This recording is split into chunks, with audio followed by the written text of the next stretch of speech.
Hello and welcome to this Active Archive Alliance webinar entitled Driving AI ML Workloads with Active Archiving and Immutable Media. My name is Thomas Thalmann. I'm the CEO of PoINT Software and Systems, and with me is Mr. Horst Schellung from Servatus. He is the technical director at Servatus, and we will do this webinar together. So welcome, Horst. Thank you and welcome all. When we look at data-intensive workloads such as AI and ML, we realize that the workloads place high and changing demands on storage systems. We see petabyte is a new terabyte and petabyte is a new reality we have to face. Traditional storage concepts such as classic filers are reaching their limits, and new concepts such as object storage are required. Furthermore, these workloads place increased demands on data security and data protection, as large quantities of sensitive data are often processed. Also, legal aspects such as retention obligations must be taken into account. The fulfillment of compliance and archiving requirements requires suitable storage media and concepts. Another increasing important aspect is energy consumption, especially for AI workloads. According to current estimates, a generative AI query, for example, a ChatGPT query, consumes about 10 to 100 times more energy than a classical Google search query. This higher consumption results from the complex calculations with GPUs. As an example of a data-intensive workload, let's look at a typical AI workload and its associated lifecycle. Without going into detail, there are different phases in an AI lifecycle. It starts with a raw data phase, where unstructured or structured data is collected from various sources, for example, text, images, logs, and so on. This data is pre-processed and cleaned to ensure quality. The training data prepared in this way is used to develop and train the AI models, and AI algorithms learn patterns from training data through machine learning or deep learning techniques. By retraining, the models are optimized, validated, and fine-tuned for performance. The trained models will then be used to generate predictions, classifications, or insights. All these phases require high performance, high capacity storage that is as scalable as possible. In practice, object-based storage systems based on disk and flash have become increasingly popular for this purpose. Object storage is widely adapted for training and deploying large language models due to its scalability and efficiency. Almost all top LLMs are trained on object storage. Overall, object storage provides a scalable, efficient, and cost-effective solution for managing the vast amounts of data required by AI and machine learning applications. These environments also bring challenges. The enormous data growth in these environments means that the costs for storage and energy continue to increase. An active archive approach can provide a solution to this problem by introducing an additional storage class for cold data that uses storage media that are particularly suitable for storing cold data and which are cost-effective and sustainable. In addition, an active archive approach can ensure that data that needs to be archived for a number of reasons is stored on appropriate media which provide immutability. And in combination with an AI-enabled centralized data management solution, data access, retention, regulation, and preservation can be simplified. I will now hand over to Horst. He will explain a few more details about media, storage systems, and software of this active archive concept. Thank you, Thomas. Following up on the immutable media, it is an important consideration which storage media are used to meet compliance and regulatory requirements. Adding an immutable deep storage layer to a centralized artificial intelligence data management is key to meet these requirements and at the same time protect against ransomware. The immutable storage layer is available as scalable, low-cost object storage with an S3 Glacier frontend. The key business benefits for this implementation are low cost for storage media and system total cost of ownership, significant cost savings versus SSD, hard disk, and cloud storage, low power consumption, typically in the range of 250 watt per petabyte, long-term data stability, which means little or no need for data migration cycles. Backwards read-write compatibility, this is true for optical storage, which means using the latest generation drive ensures access to all previous media generations. Then the S3 Glacier interface, and last but not least, the air-gap ransomware protection support. The image on the right-hand side shows a cartridge for high-density optical media. The cartridge holds 12 media, is RFID tagged, provides dust, light, and shock protection, and has a protected open-close mechanism. The size of this 12-disc cartridge is very much identical to an LTO cartridge.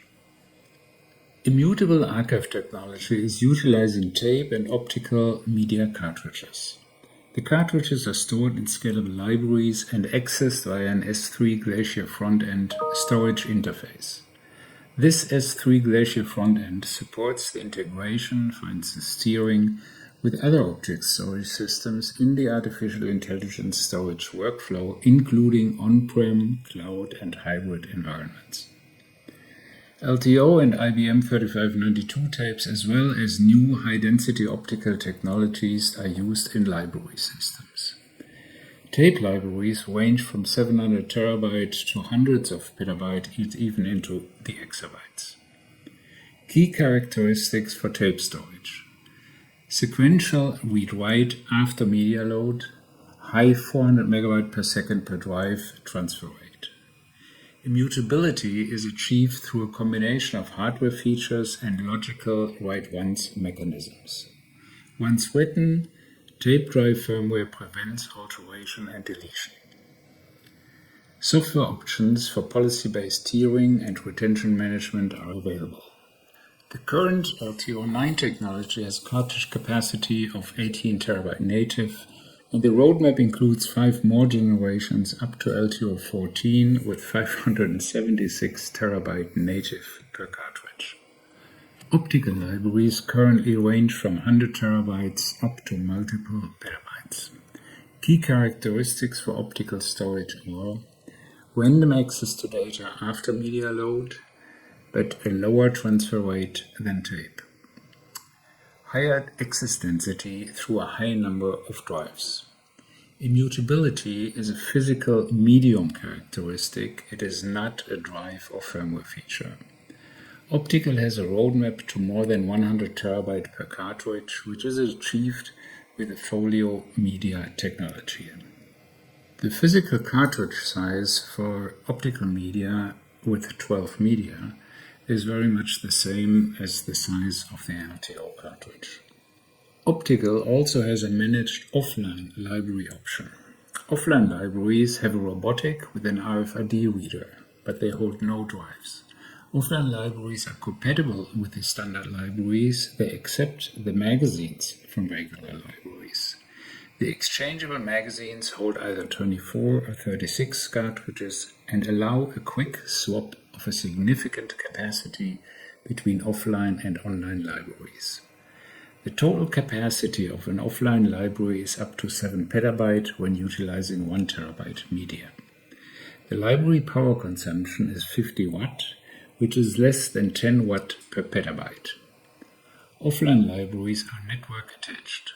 With offline libraries, the optical storage system shows an additional storage class offline, in addition to the standard and Glacier storage classes in the deep storage Glacier interface. While we have talked about the challenges with handling the massive petabyte storage capacities, the requirements for S3 object storage and immutable storage technology, as well as automation options, the access layer with a unified interface for all data storage is equally critical. A key element to any active archive environment is a feature-rich data access layer. It is our contention that a singular global access layer should provide uniform, direct accessibility to a myriad of file types across all data storage tiers. This reduces operational expenses by eliminating multiple disparate front ends to existing storage. Automated metadata extraction and enrichment should work to categorize, tag, and organize digital assets seamlessly. The software should also then provide for AI-driven natural language contextual search and asset retrieval for optimal ease of use and greatly enhance productivity. It is also important to note that this layer must be highly flexible. This includes a built-in capability to enable the user's choice of AI algorithms on the fly, one at a time or multiple concurrently, and be able to quickly swap them out as desired to accommodate specific use cases and organizational goals. This notion also pertains to implementation options, as the access software should be readily deployable in cloud, on-prem, or hybrid environments. On this last slide of our webinar, we see the exemplary overall architecture of an active archive approach for data-intensive workloads. The Tier 1 component consists of object storage with disk and flash. This storage class represents the primary storage for the various phases of an AI lifecycle. This storage tier is responsible for the active data and must therefore provide high performance. However, data that is used less frequently but needs to be retained should no longer be stored on the high performance and expensive Tier 1. Less used or cold data should not overload the primary storage and should be moved to a more suitable storage class or a secondary storage class. For perfect and straightforward integration of this secondary storage should also be an object-based storage like the first one. As object storage has built-in functions for tiering, replication, and lifecycle management, these storage systems can be homogeneously connected to each other. The Tier 2 object storage should support storage media that are designed for inactive data and also fulfill archiving demands. Tape and optical media, for example, fulfill these requirements. And they can be used in libraries so that data can be accessed directly and automatically. The media are also very energy efficient, as energy is only required when they are accessed. These media can also be exported from the libraries, for example, for offline storage.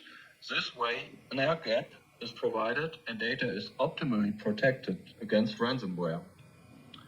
In combination with an AI-enabled access layer, a unified interface can be provided for both storage classes.